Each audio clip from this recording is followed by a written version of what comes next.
Minsan ang kailangan mo lang ay sariling space para makahinga.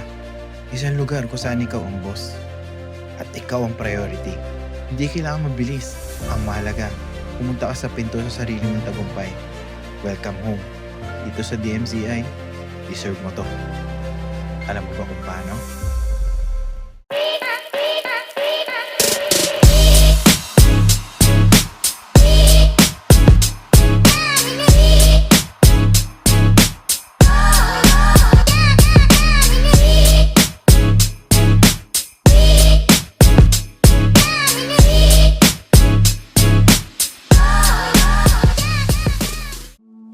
Hello everyone! Right now we're here at Alder Residences and ngayon naman ang ipapakita ko sa inyo is ang model unit na meron dito sa Alder Residences.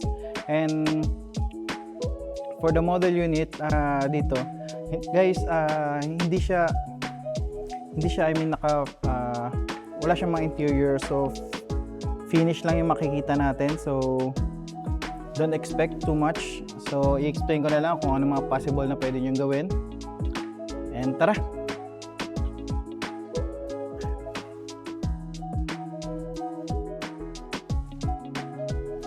Right now guys, actually nandito tayo sa may patio, sky patio. Ayan, kitang-kita dito yung view. So, yung model unit guys, nandito sa second floor. Ayan, ito yung sky patio guys. And then, connected siya pa atrium.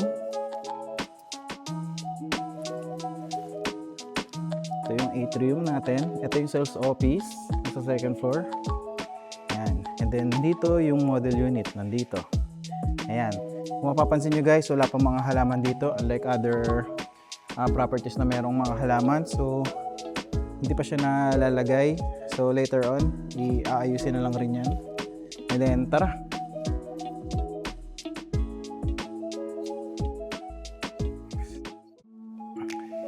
So, actually guys, isa ang papakita ko sa inyo is 2-bedroom inner unit.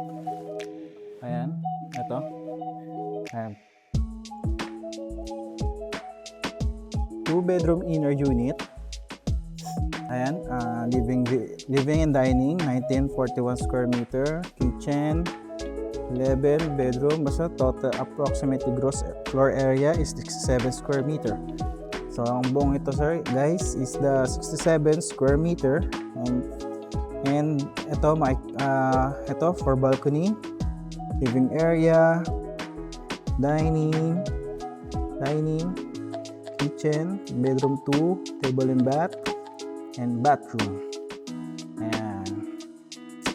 So ito, pasok tayo.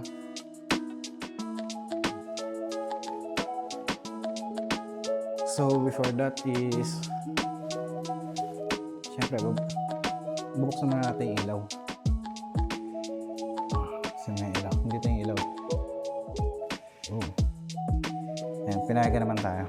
So, ang una kong papakita sa inyo is ito. Yan. Ito yung kitchen. Ito yung kitchen. And ito yung mga sinasabi ko sa mga iba kong vlog guys, yung mga abang. Ayan, bibili na lang kayo ng yung exhaust pan dito guys, yung kitchen exhaust na ano. Ayan, pwede siya dito. Tapos dito yung lutuan na electric. Yung mga electric na lutuan yung malaki. Ayan, ito yung mga included guys upon turnover. Ayan, yung granite top. Ito, yung mga cabinet dito. Ayan. Ayan yung mga included guys. Ito, like this. Kasama rin ito kasi may tubig. Ayan, and then ito naman. Ito, mga kasama rin yan. Ayan. Ayan yung mga included guys. Upon turnover guys, ayan na yung marireceive nyo. So, dadalhin nyo lang yung mga furniture, pictures nyo dito. Ayan, kayo na lang magpapas. Dito guys, ang dami nyo pwedeng gawing design dito. Kung may mga idea kayong mas mapapaganda pa. Ayan. And then from here, ito yung bedroom 2. Ayan, ito yung mga pwede itong children's room. So, ayan, kitang-kita nyo. Sobrang finish. Ayan, pwede kayo maglagay ng ano dito guys, yung awning para parang may ilaw sa gilid.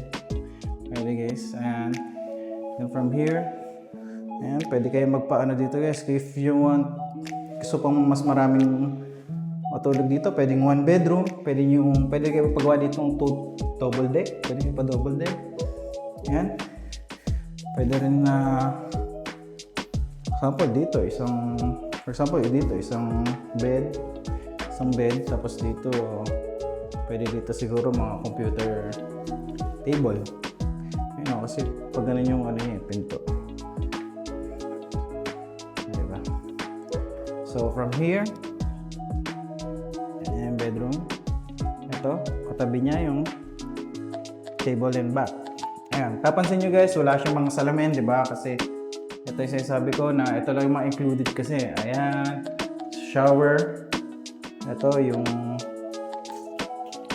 ano tawag dito? Gripo. Ayan. Tapos ito, included to. Yung patungan ng mga sabon. And then sa may lagay ng tissue. And then here, yung toilet. Toilet mismo. Ayan. Ayan, ito mga included yan. Granite tub. Tapos itong ayan, gripo ulit. Ayan. Ayan. Tapos kayo lang bibili ng salamin dito guys. Pwede, mas magandang palagay malaki yung salamin dito. Yung sakto dito sa ano. Ayan. Pwede lang kayo maglagay ng awning dito. Yung parang may ilaw dito sa may. Ang dami. Tapos pwede rin kayo magpabili ng glass dito guys. Pwede kayo magpalagay ng glass or pwedeng zipper lang na ano, cortina. Mga ganyan. Ayan. So from here, ito yung storage cabinet. Pwede nyong, ayan, may mga abang na rin dito na ay, ano pala to? Tag dito yung pag nakaano ng apoy ay nausok. Sprinkler. Ayun tawag. Then ito, may mga saksakan na rin. May abang na rin dun ng parang wash niya kasi dito perfect kasi dito if para sa laundry area. Kung gusto niyo dito ilagay yung washing machine nyo, then pwede kayo palagay dito ng mga patungan and anything na pwede nyo maisip. Ayan. Ayan, pwede yan. Ayan. So from here guys, ito yung dito pwede nyong gawing dining area. Ayan. Dito banda, pwedeng dining area. So, ayan, syempre, sobrang ano lang neto. Ito naman yung pwede yun dito yung bed nyo. Pwede maglagay, living area. Pwede dito yung living area. Dito yung sofa. Or pwede nyo pagbaliktarin. Kung gusto nyo, pagbaliktarin nyo yung dining dito. Dito. Tapos living area dito. It's up sa inyo guys. Kung gusto niyo yung ganun. Ayan, dito pwede niyo lagay yung dito guys, dito yung TV. Perfect dito yung TV kasi dito yung mga saksakan, yung mga internet cable yan pwede. Ayan, pwede niyo palagyan dito guys ng ano, yung wood na ano, fluted. Ayan, yung fluted. Ito na dito naman guys, mapapasok tayo dito. Kita natin yung master bedroom. Ayan, bedroom 1. Kung mapapansin kayo, ayan yung flooring. Ayan, ganito na yung flooring pagdating nyo. Pati yung mga tiles guys kanina. Ayan. Dito, pwede kayo maglagay ng pwede pa ganun yung kama, pwede pa ganun yung kama, pwede rin pa ganun. Tapos ayan, pwede rin kayo mag-double deck dito kung gusto nyo guys. Ayan. Ayan. Tapos dito, meron kayong viewing pa balcony. So, ayan, ito yung mga view na makikita nyo sa gate. Ayan. Tapos dito, pwede kayong maglagay ng computer table. Ayan. Dito sa mga mag-aaral o mga cabinet, storage cabinet yun, ng mga damit. Ayan. So from master bedroom, dito tayo sa may balcony. So sa balcony nyo guys, ganito siya kalaki. Pwede kayong magano dito guys. Actually, ang ganda na dito kasi puro halaman. So, ako, mas maganda yung ano dito, yung mga gagawin yung grass din to, yung lapag. Meron na bibili yung mga artificial na grass. So pwede kayong maglaro-laro dito. Tapos yung magiging view nyo, ganyan. Ayun.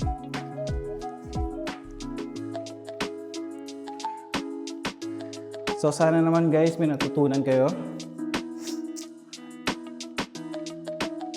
So ito ang 2-bedroom unit na meron dito sa Alder Residences. So to know more about the details guys, just kindly comment down below and I will send you the details. And actually ang nag-range ang price nito around 9.5 billion to 12 billion. Ganun siya nagre-range. So if you can afford that, guys, just comment down below or message me on my social media or contact me. I will send you and contact me in my Viber, WhatsApp, and peace.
Guys, to know more about Alder Residences, just comment Alder and I will send you the details. And don't forget to follow and subscribe all my social media account. And tara, usap tayo!